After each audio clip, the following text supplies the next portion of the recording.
Muhammad Ali pulled his rental car into the gravel parking lot of St. Catherine's Home for Children at 6:47 p.m. on a cold November evening in 1977. There were no cameras waiting, no reporters, no press conference, just a tired champion who'd driven 3 hours out of his way to keep a promise nobody knew he'd made.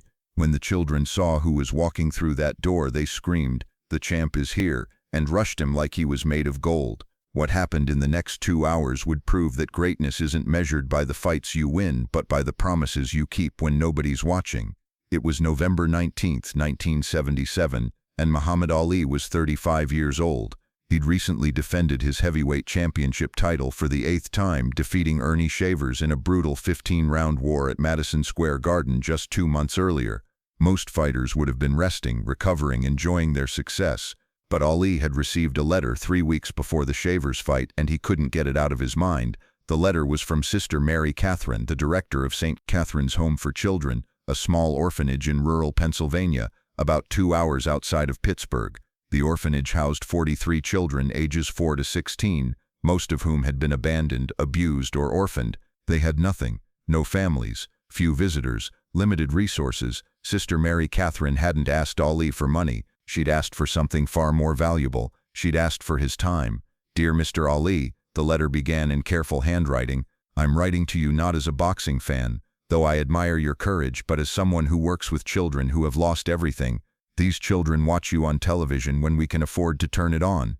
They see you float like a butterfly and sting like a bee, and for a few moments they forget their pain. They forget they're alone. One boy, Marcus, who is 9 years old, tells everyone he's going to be just like Muhammad Ali someday. He shadow boxes in the hallway. He practices your shuffle. He recites your poems. Mr. Ali, I'm not asking you to send money, though we desperately need it. I'm asking if there's any chance, any possibility at all, that you might visit these children. I know you're busy. I know you're famous. I know this is probably impossible, but I thought I should ask, because sometimes the impossible happens. Sometimes champions show up for people who need them most." Ali had read that letter sitting in his hotel room in New York, 3 days before the Shavers fight. His hands, already taped for training, had trembled slightly as he folded the letter and put it in his jacket pocket. He'd carried it with him into the ring against Shavers, and after winning that fight, after the press conferences and the celebrations and the obligations, he'd called the orphanage. "Sister Mary Catherine, this is Muhammad Ali. I got your letter. I'm coming to visit those kids. Don't tell nobody. No press, no cameras, just me and the children. I'll be there in 2 weeks." Sister Mary Catherine had thought it was a prank call until Ali recited her own words back to her from the letter. Now, 2 weeks later, Ali was here, alone, no entourage, no photographers, just him, driving a rented Chevrolet, wearing a simple sweater and slacks, looking like any other visitor except for the fact that he was the most famous athlete in the world. The orphanage was an old 3-story brick building that had once been a small hospital. The paint was chipping. The windows were drafty. The playground equipment was rusted and outdated. This was a place held together by love and faith, and Sister Mary Catherine's sheer determination, but you could see the strain in every corner. When Ali knocked on the front door, Sister Mary Catherine opened it immediately. She was a small woman in her early 60s, wearing a traditional nun's habit, her face lined with years of worry and compassion. When she saw Ali standing there, she brought both hands to her mouth. "Mr. Ali," she whispered, "you actually came." "I told you I would," Ali said, smiling. "Muhammad Ali don't break promises, especially not to kids." "The children don't know you're coming," Sister Mary Catherine said, her voice shaking with emotion. "I didn't tell them. I was afraid you might not be able to make it, and I couldn't bear to disappoint them." "Then let's surprise them," Ali said. "Where are they?" "In the dining hall. We're just finishing dinner." Ali followed Sister Mary Catherine down a narrow hallway with scuffed linoleum floors and walls decorated with children's drawings. He could hear the sound of young voices, the clatter of dishes, the normalcy of mealtime. Then Sister Mary Catherine opened the door to the dining hall. The room fell silent instantly. 43 children, sitting at long wooden tables, turned to look at the doorway. For a long moment, nobody moved, nobody spoke. They just stared at the impossibility standing in their doorway. Then a small boy, maybe 8 or 9 years old, stood up slowly from his seat. He was skinny, wearing clothes that were too big for him, and his eyes were wide with disbelief. "Champ," the boy whispered. Ali grinned, that famous Ali grin. "That's right. Muhammad Ali, the greatest of all time, has come to see the greatest kids of all time." The dining hall exploded. Children leaped from their seats, screaming, crying, rushing toward Ollie like a wave. The champ is here. The champ is here. They surrounded him, grabbing at his hands, his arms, his legs, desperate to touch him, to prove he was real. Ollie dropped to his knees immediately, opening his arms wide, and the children crashed into him like he was home itself. There were kids hanging off his neck, wrapped around his torso, clutching his hands. One little girl buried her face in his shoulder and started sobbing. A teenage boy stood frozen near the table, tears streaming down his face, unable to move. "I'm here," Ollie kept saying, his voice thick with emotion. "I'm here. The champ is here for all of you." Sister Mary Catherine and the other staff members watching from the doorway were crying openly now. In all their years working with these children, they'd never seen anything like this. These kids, who'd been abandoned, forgotten, treated like they didn't matter, they were being held by someone who'd traveled hours just to see them. After several minutes, Ollie managed to get the children to calm down enough to talk. He was still on his knees, still at their level, surrounded by a circle of faces looking at him like he'd hung the moon. "Now Sister Mary Catherine tells me there's a boy named Marcus here, who does my shuffle. Where's Marcus?" The skinny boy who'd spoken first stepped forward shyly. He was wearing a Muhammad Ali t-shirt that was 3 sizes too big and had been washed so many times the printing was fading. "I'm Marcus," the boy said quietly. Ollie looked at him seriously. "Show me your shuffle." Marcus hesitated, suddenly self-conscious with everyone watching, but then Ollie stood up and demonstrated the famous Ollie shuffle, his feet moving in that lightning-quick dance that had baffled opponents for years. Even at 35, even past his prime, Ollie could still do it. The children gasped and clapped. "Now you try," Ollie said to Marcus. Marcus tried to copy the movement. It was clumsy, uncoordinated, nothing like Ollie's version. Some of the other kids started to giggle, but Ollie held up his hand for silence. "No, no, no," Ollie said. "You're laughing, but watch this." He knelt down next to Marcus. "Marcus is doing it exactly right. You know how I know? Because when I was his age, I looked just like that. Skinny, awkward, didn't know what I was doing, but I practiced every single day, and you know what? Marcus is going to practice too, and one day, he's going to do it better than me." Marcus's face lit up like the sun. "In fact," Ollie continued, "I'm going to teach all of you something right now, and this is real. This isn't just boxing. This is life." The children gathered closer, hanging on every word. Ollie looked around the room at these 43 faces, these children whom the world had forgotten. "Raise your hand if you think you're not good enough." Several hands went up slowly, then more, then nearly every child in that room had their hand raised. Ollie shook his head. "Wrong. Every single one of you is wrong. You know why? Because I used to think the same thing. When I was young, I was scared. I was unsure. People told me I couldn't be champion.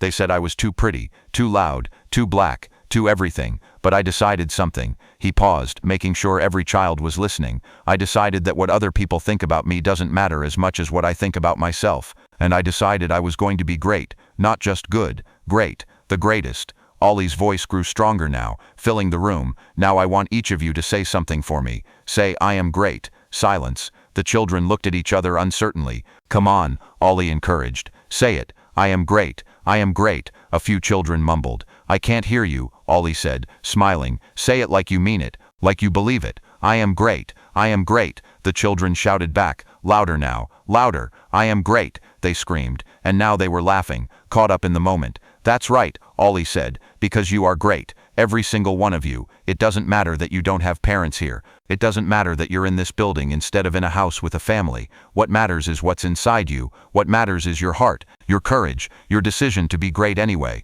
A teenage girl named Sarah, who'd been silent until now, raised her hand tentatively. "Yes," Ollie said, pointing to her. "Mr. Ollie," Sarah said, her voice small, "how do you be great when nobody wants you?" The room went quiet. It was the question they all wanted to ask but were afraid to say out loud. Ollie walked over to Sarah and knelt down in front of her chair. "Sarah, right?" She nodded. "Sarah, I'm going to tell you something, and I want you to remember it for the rest of your life. Your worth isn't determined by whether people want you. Your worth is determined by what you give to the world. I became the greatest, not just by winning fights, but by standing up for what's right, by helping people, by refusing to let anyone tell me I wasn't enough." He placed his hand gently on her shoulder. "You know what I believe. I believe service to others is the rent we pay for our room here on earth. That means the way we prove we belong here, the way we prove we matter, is by helping other people, by being kind, by being strong when others are weak, by lifting people up." Ollie looked around the room again. "Every single one of you has already paid rent that most people never will. You know why? Because you've survived things that would break most adults. You've lost what most people are afraid to lose, and you're still here, still standing, still trying. That makes you warriors. That makes you champions. For the next hour, Ali stayed with those children. He didn't just talk at them, he talked with them. He asked their names, their ages, their dreams. He taught them boxing stances. He did magic tricks. He recited poetry. He made them laugh until their sides hurt. A little girl named Emma, who was 6 years old and rarely spoke to anyone, tugged on Ali's sleeve. "Yes, sweetheart," Ali said, bending down to her level. "Will you come back?" Emma whispered. "Please." Ali felt something crack open in his chest. He looked at Sister Mary Catherine, who was watching from across the room with tears running down her face. "I'll tell you what," Ali said to Emma, then raised his voice so all the children could hear. "I'm going to come back. Maybe not next month, maybe not as soon as you want, but I promise you, I will visit again. And in between, I'm going to send you letters. I'm going to stay connected with Sister Mary Catherine, and I'm going to make sure you all know that Muhammad Ali hasn't forgotten about you. Promise?" Marcus asked, his voice hopeful but cautious. These were kids who'd been promised things before. These were kids who knew what broken promises felt like. Ali looked directly at Marcus. "I promise. And you know what? Muhammad Ali has never broken a promise to a child. Never. I won't start now." Before he left that night, Ali did something that Sister Mary Catherine would remember for the rest of her life. He went to each child individually, one by one, and hugged them. Not a quick hug. A real hug. The kind that says you matter, you are seen, you are loved. Some children cried, others clung to him silently. One teenage boy who'd been tough and distant all evening broke down completely when Ali hugged him, sobbing into the champion's shoulder while Ali just held him and said, "It's okay. Let it out. You're safe here." As Ali was leaving, Sister Mary Catherine walked him to his car. The November air was cold and sharp, their breath visible in the darkness. "Mr. Ali," she said, "I don't know how to thank you. Those children, most of them have never been hugged like that, never been told they're great, never been treated like they matter." Ali was quiet for a moment, looking back at the old brick building. "Sister, I didn't do anything special, I just showed up. That's all any of us have to do, just show up for people who need us. But you're Muhammad Ali, you could have been anywhere tonight, anywhere in the world." Ali smiled. "This is exactly where I needed to be. Those kids reminded me why I do what I do. It ain't about the belts or the fame or the money, it's about using what you have to help people who have nothing." He got in his car, but before he drove away he rolled down the window. "I meant what I said in there. I'll be back, and I'm going to make sure other people know about this place. Those kids deserve more than they're getting." Muhammad Ali kept his promise. Over the next several years he visited St. Catherine's 3 more times, always unannounced, always without press or cameras. He sent letters to the children regularly, addressed to specific kids by name. He wrote to Marcus about boxing. He wrote to Sarah about finding strength in hardship. He wrote to Emma with simple drawings and kind words. But he did something else too. He started talking about St. Catherine's quietly, privately, to wealthy people he knew. Within a year donations started arriving. An anonymous benefactor, widely believed to be Ali himself, though he never confirmed it, paid for a complete renovation of the building. New windows, new heating system, a renovated playground. Marcus, the boy who did the Ali shuffle, grew up to become a social worker. In interviews years later, he would say, "The night Muhammad Ali came to our orphanage changed my life. He made me believe I was worth something. He showed me that being great isn't about having everything. It's about giving everything you can." Sarah went on to get a college degree and became a teacher. On her desk she kept a framed letter from Ali that read, "Your worth isn't determined by whether people want you. Your worth is determined by what you give to the world." Emma, the little girl who asked Ali if he'd come back, grew up to work with foster children. She named her own son Marcus Ali after the night she learned what it meant to be seen. In 1984, 7 years after that first visit, Sister Mary Catherine wrote Ali another letter. She was retiring after 40 years of service, and she wanted him to know what his visits had meant. "Dear Muhammad," she wrote. She called him Muhammad now after years of correspondence. "When you walked through our door that November night in 1977, you didn't just visit 43 children, you changed 43 lives. Some of those children were on the edge of giving up. They'd been rejected so many times they didn't believe they deserved love or attention or greatness. You showed them otherwise. Not with money, though your generosity helped rebuild our facility. You showed them with your presence. You showed them that they mattered enough for the most famous man in the world to drive 3 hours just to hug them. That's what greatness looks like. Thank you for teaching an old nun what it really means to serve others." When Ali received that letter, he was already beginning to show symptoms of Parkinson's disease. His hands shook as he read Sister Mary Catherine's words. He called her that same day. "Sister," he said, his speech already starting to slow, "I should be thanking you. You and those kids reminded me why God put me on this earth.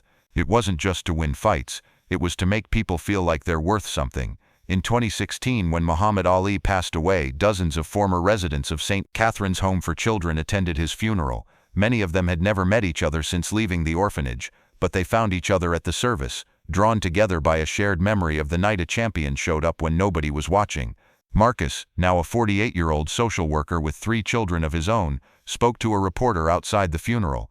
"People remember Ali for the fights, for the political stands, for the fame, and all that's important. But the Ali I knew was the one who drove 3 hours to hug kids nobody else cared about.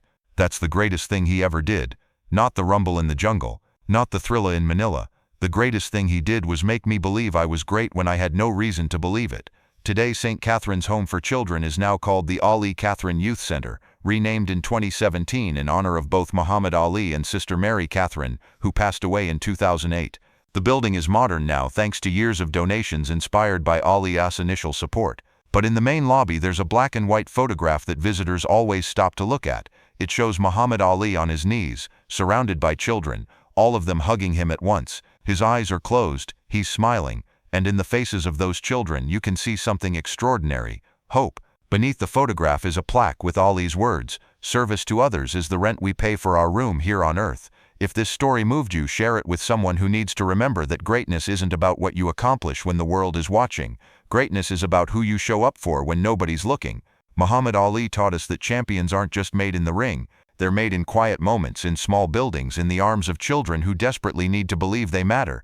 Because sometimes the most important fight you'll ever win is the one that helps someone else believe they're worth fighting for.